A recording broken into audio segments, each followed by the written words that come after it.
Hey everyone, it's Paolo. So today we are talking to the fabulous, talented, and beautiful Holly Robinson Peete. Now Holly and her family have a great show on the Oprah Winfrey Network called For Pete's Sake, and you don't want to miss it because there's never a dull moment in the Peete household. See you all in the studio. His life was changed and made new when an angel made his dream come true, and now he brings his dream to you. In a Spoonful Paolo. Are you ready? Are you good? Yeah, I'm ready. Can we do it? Can we do this? Yeah, we can do this. Let's do it. I want to tell you that it's so good to see you. It really is. I haven't seen you in years, but I know. having you here really is it's an honor. Well, it's an honor to be here. I've been trying to get here for 5 years. Well, you know and what? Here I am. Here you are, and this is a good time. And I just want to remind everyone that April is Autism Awareness Month, and so I got my Holly Rod bracelet. Yay! I've had this for years, okay? Oh my God, you and I have. said, that one was from a bunch of yeah, years ago. I said when you were going to be on the show, I'm going to keep it, and I'm like, April, this is going to be perfect. So thank you. That's really impressive that you kept that the whole Honey, time. of course I'm going to keep it. Yeah, and it's beautiful. People like You're organized like that. Yeah. So I want to say, so your show, For Pete's Sake on OWN, congratulations. Thank you. What does it feel like that it's out there now? Because I think we're going to be at the 4th episode this Saturday on OWN. What does it feel like? What has been the feedback from people? We were just talking about in the car. The feedback has been so positive, and that's exactly what I wanted. I mean, I wanted to do a reality show, a docu-series, whatever you want to call it, and I wanted it to be positive and uplifting.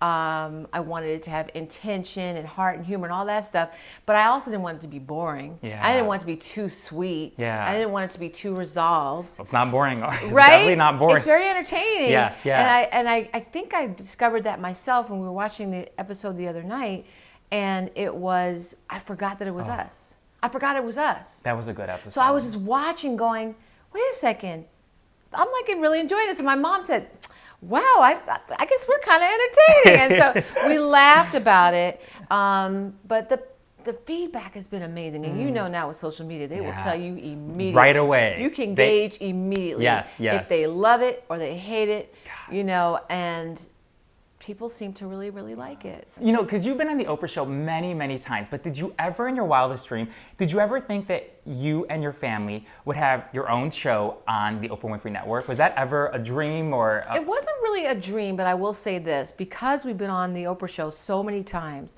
she has been like this virtual docu-series for our family. I knew her before I knew Rodney.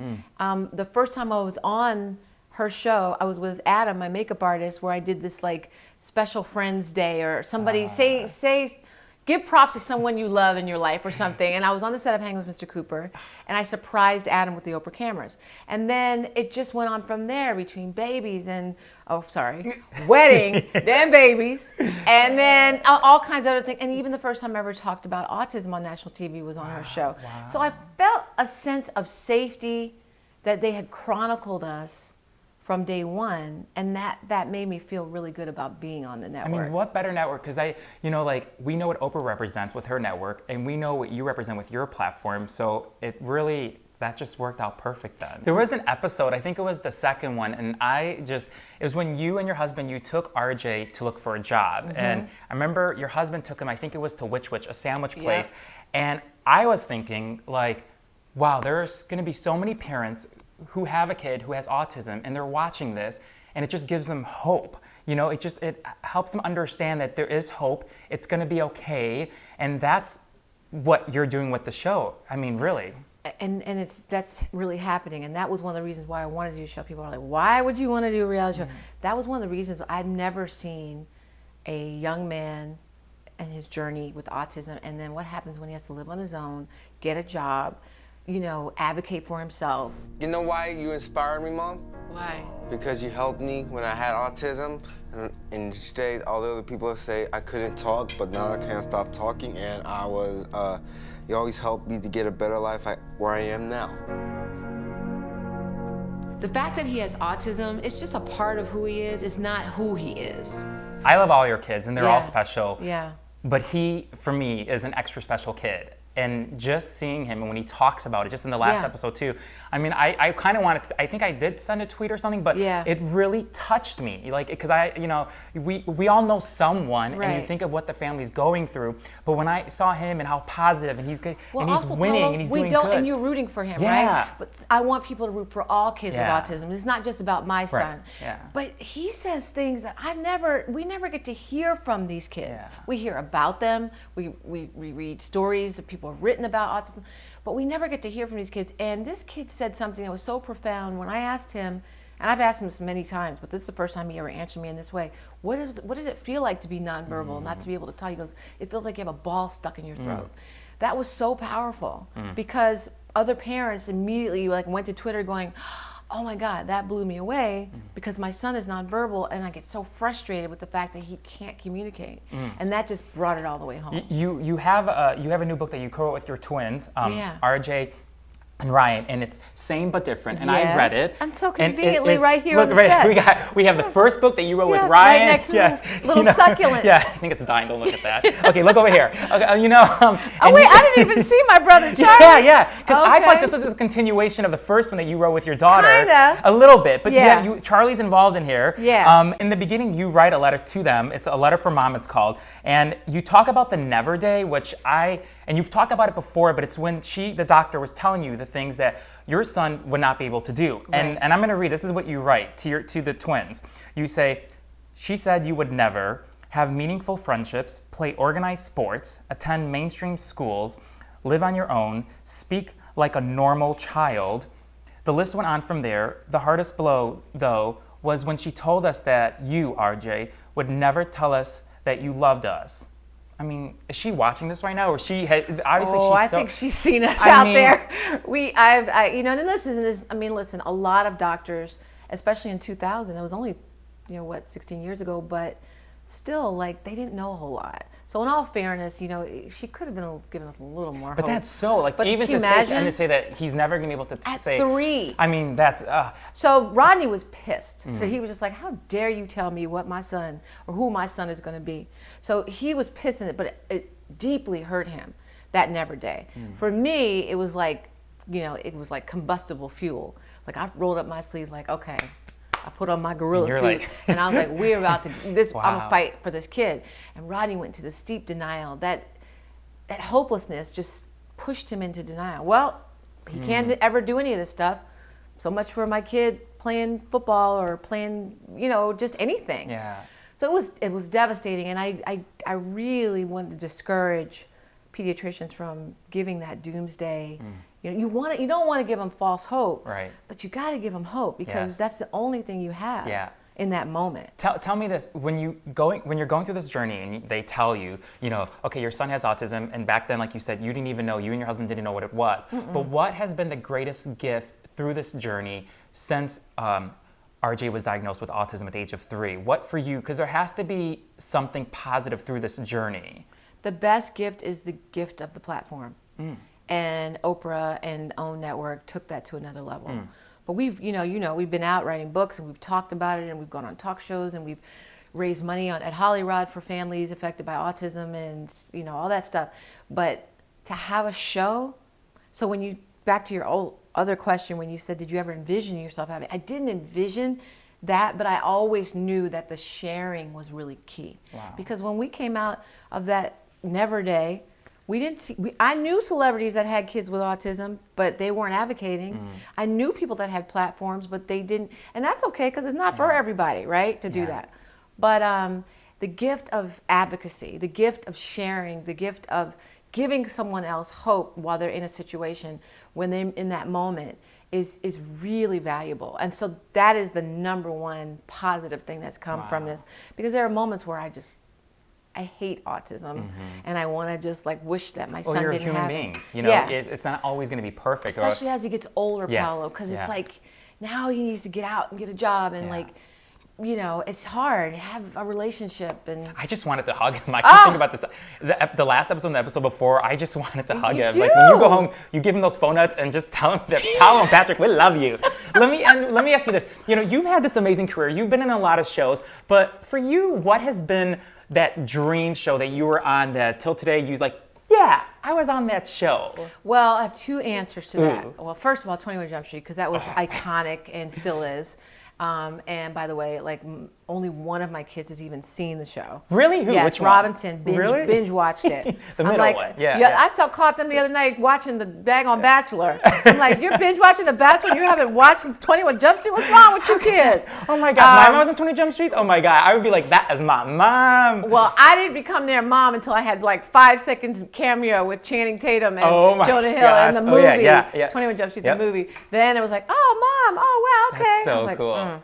Now I was relevant, right? Yeah. But I have to say, not just because that's where we met, but the talk, even though it didn't end well for me, was the place I discovered that I could do live TV and I could be really good at it. You were good at it. Yeah. So good. Like it was, I thought I could do it, but then I was like, ooh, okay, I can really do it. And then, focus groups, and it was resonating and it was great.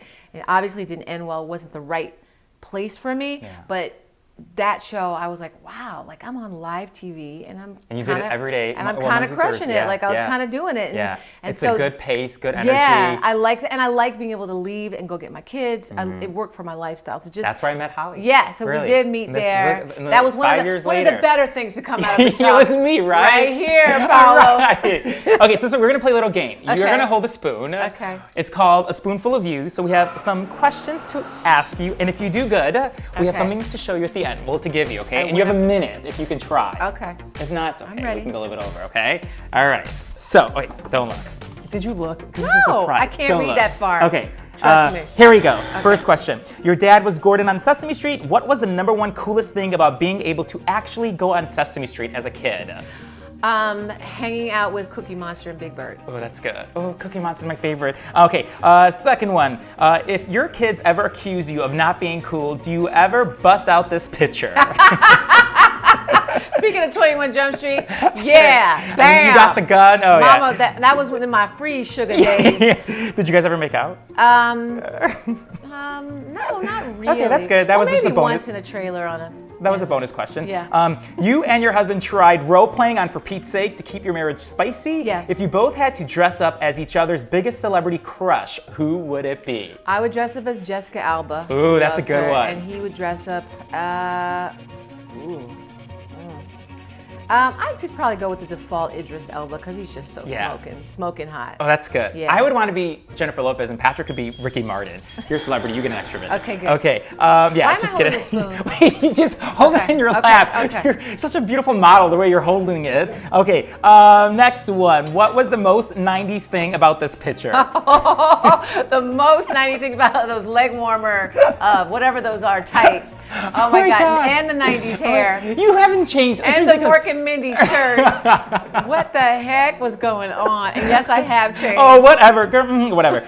Okay, let's see. Your mom had each of your kids submit a design for her newest tattoo. Yes. If you had to get one of these designs on yourself, which one would you pick? Oh, well, I definitely would go for Robinson's cherries. My favorite, obviously. Cherries, yes. That was cherries funny. on a stem. Okay. You know everyone, so who is the most famous person in your contact list on your phone? Oprah. Ooh, that's good. Okay, you've had legendary Halloween costumes. If you had to dress up like one of these presidential candidates for Halloween, who would you pick? Oh my God, and your face swapped it. You have to give that to me. My kids are gonna love that. Who is this supposed to be? Ted Cruz? Ted Cruz. Oh my God. Ted Cruz, Trump? we know him. That's the best Bernie and ever. Hillary. Who would you pick? And I want to see if No, you just gave me a great idea because I didn't know. Everyone's gonna do him. Yes. She's done. Yeah. Cruz, you can't dress up like Cruz. Bernie. I mean, yeah. Bernie's Holly my Sanders. favorite. Holly Sanders. These The two are hair, my favorite. The hair, and the fact that the forehead is all chocolatey.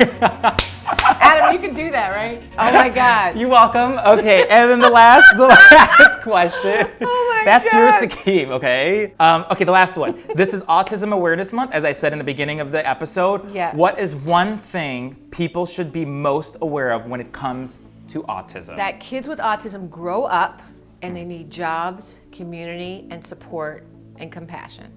And they're brilliant in so many ways, just not in the inside the box ways. And so just everyone has to have compassion for them. and we just have to embrace them and give them a shot. And you are definitely, you and your husband are showing that on the show, really. Yeah, So this yeah. we're gonna do, since you did so good, Oh and my you went God. over a minute. What do I get? You get this, a Spoonful of Paolo donated $100 to the Holly Foundation. Gosh!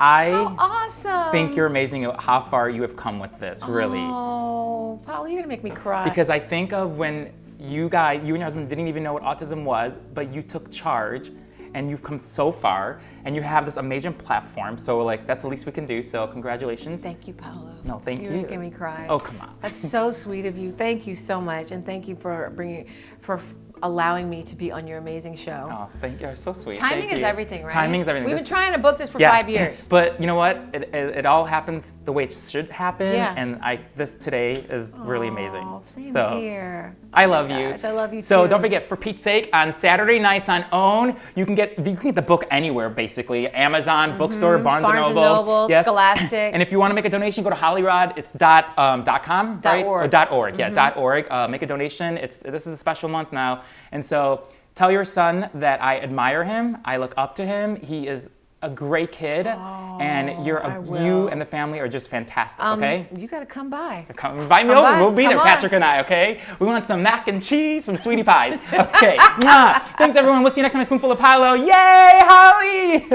We love you. Bye, everyone. Thank you, my Awesome. dear. Oh my God, Paolo, that's so great. Paolo! No, you. Paolo, are. you came with it. Whatever. Spoonful of Paolo. I love you, Oprah. Bye, everyone. We'll see you next time. Bye. Thank you.